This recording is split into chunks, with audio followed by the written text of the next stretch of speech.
Shalom Meshpuka, dwelling in the midst of the land. You can tell by the title what kind of message this is going to be. You see on the screen here, this is the land. This is the ancient map of the land. Nowadays, you look over there, you will see Jordan in the area of Manasseh and Gad and Reuben. But of course, we understand they removed his borders according to what's written in the prophets, according to the sons of Zadok. They removed his borders. And so since they've done that, we have people over there dwelling in the midst of the land, and they have no idea. They put up the videos, them being baptized in the river Jordan, and here they go, dwelling in the midst of the land. You're going to understand, before this message is over, you're going to understand the results of those that don't come out of the lands. This is something that's going to come out here. The results of not coming out of the lands. And we know the Most High gave us the message, famine and death among the heathens. And we're going to see this in the Dead Sea Scrolls. Okay, dwelling in the midst of the land. Everybody wants to dwell in the midst of the land. Everybody, when we say dwell in the midst of the land, the Most High is talking about the kingdom to come, the kingdom that will be set up on the earth. And there will be some that will dwell in the midst of the land. Everyone wants this kingdom. Everyone wants to go into this kingdom. Even the Christians, you tell them about this kingdom.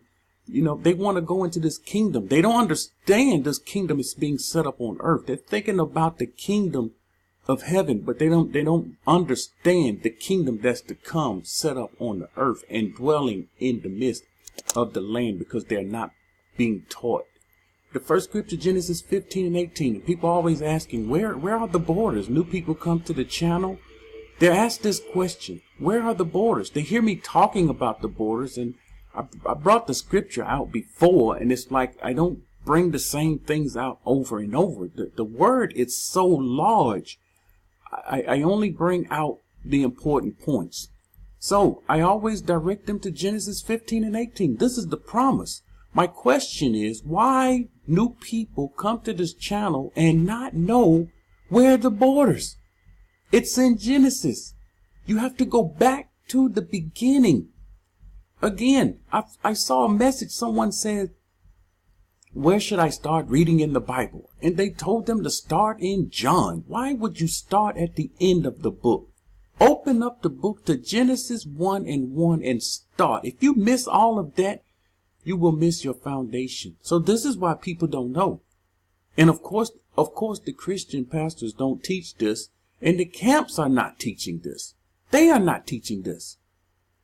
So you have to ask your question, why? Why are they teaching this? On the same day, this is the promise.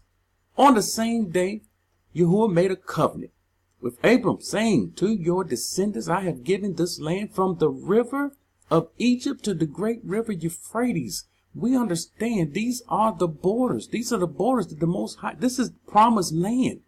And people don't understand this promised land. From the rivers of Egypt, here are his borders. New people, here it is. From the river of Egypt to the great river Euphrates, this was the promised land. Exodus 6 and 8, and I will bring you into the land.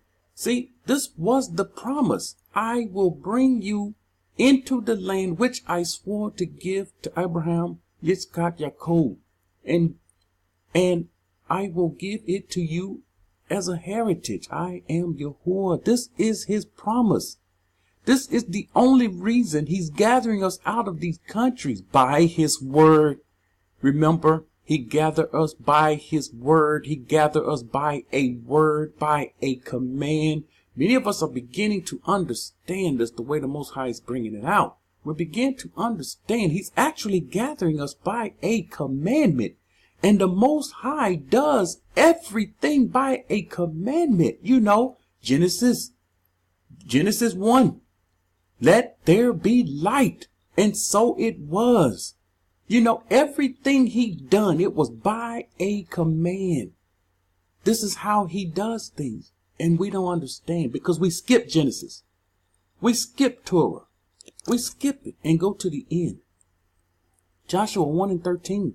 We're always told all through the scripture, remember, remember, remember how I brought you out of the land of Egypt. Remember. Why do we need to remember how he brought us out of the land of Mizraim? Why? We're being told throughout the scripture.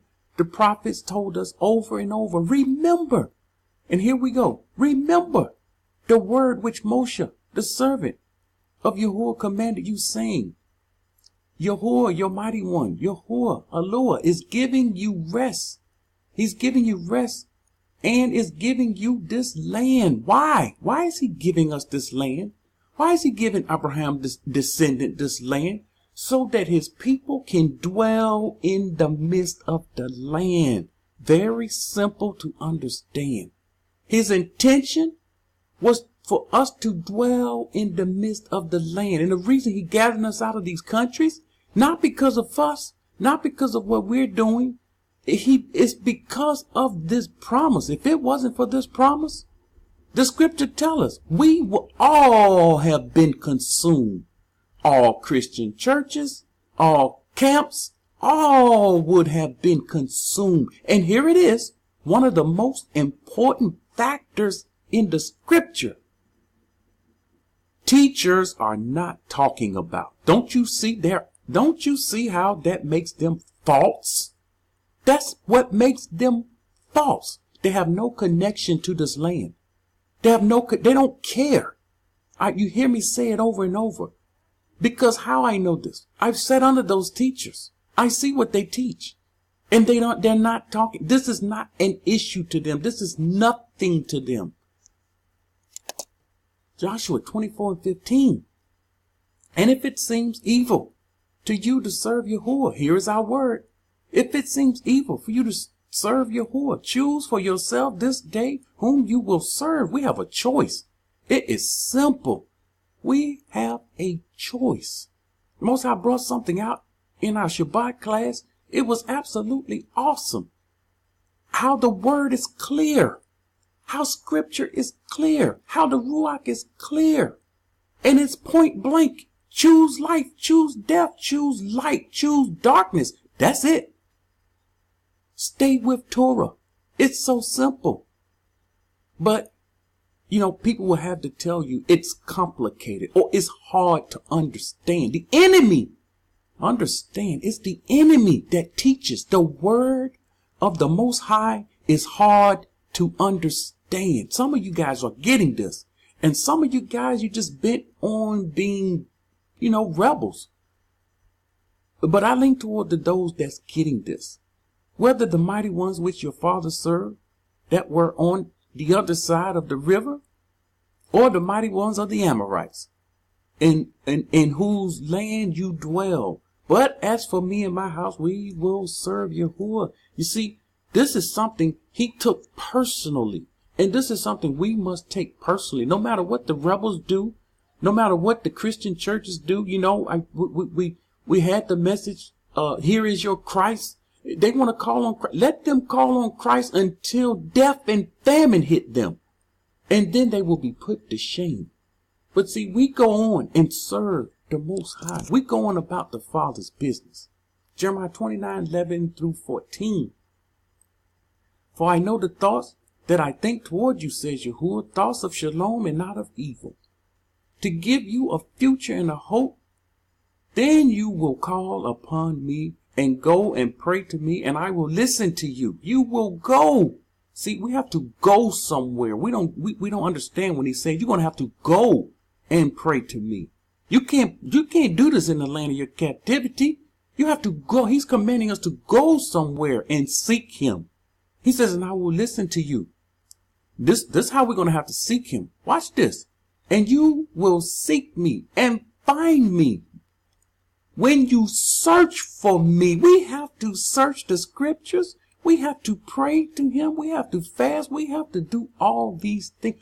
We have to search for him with all your heart. When he doesn't answer you, you don't stop. You don't give up. You continue. You don't stop until you get an answer, unless you're praying the wrong prayer. It says, and I will be found by you, says Yahuwah, and I will bring you back from your captivity. His mindset is to bring us back from our captivity. I will gather you from all the nations and from all the places where you have been driven, says Yahuwah, and I will bring you to the place for which I caused you to be carried away. He gonna bring us back to the place where we was caused to be carried away. Now let me show you how we have to seek him. Baruch 4:28. We went so far from him, and I brought this out before. New people may not know this. We went so far off track, and we are still off track. For as it was your mind to go astray from Yahuwah, so being returned, we must seek him 10 times more. If you are not seeking the Most High 10 times more, you are not going to find him. You have to seek him 10 times more. YouTube videos ain't going to get it. See, after you watch YouTube video, go back through these scriptures. Read the whole chapter. Read the whole book. Study it. And this is seeking him 10 times more. Ezekiel 38:12. All right, the people will be dwelling in the midst of the land. While the people are dwelling in the midst of the land, in the wilderness, here is a future prophecy. Ezekiel 38:12. There will be those that come and try to take a plunder and to take booty, to stretch out their hand against the wasted places. Here are the wilderness, wasted places. No one there, no one dwelling there. Then comes the people, and here they go, want to come to take a plunder, take booty, that are again inhabited. What do you mean again? We was there before. Our people inhabit the wilderness before. And against the people gathered from the nations. This is after he gathered us from all the nations who have acquired livestock and goods. All right. We're not bringing the livestock out of these countries. So you see, when we get here, our mind should be on livestock. Some say, how do you prepare for the wilderness? You have to know the scripture. One of the things we have to do is have our mind set on livestock, because we're going to have livestock and goods who dwell in the midst of the land. So when we go into the wilderness, these people are going to want to come against us because they're going to see us dwelling in shalom with livestock and goods. And they come to take a plunder. Here you have your people that came from all over the earth. Poor people. People that had to, ask for help to come out. And the people have the nerve to speak against it. Asking for help to come out. How dare you speak against those that's collecting tithe money?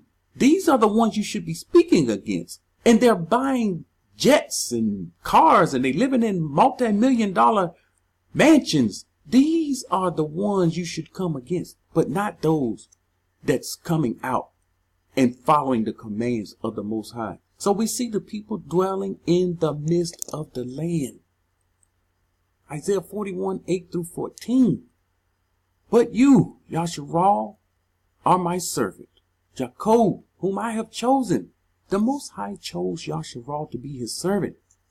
He says, your descendants, the descendants of Abraham, my friend, you whom I have taken from the ends of the earth and called from the furthest regions and said to you, you are my servant. So he called Jacob from the end of the earth. And I have chosen you and have not cast you away. Fear not, for I am with you. One of the things, when we came into the borders, my family was fearful. It was a new environment. It was a culture shock. It was different. My family was fearful. And when I saw it, the Most High showed me what to do. And we had a Shabbat, a very, very powerful Shabbat. This is one of the scriptures I brought out. And the Most High spoke to them through his word directly. After this one Shabbat, my family was so strong you would not believe it. They went from being weak to very strong, and never again, never did I have to bring that message to them again. when I thought I'd probably have to do this again,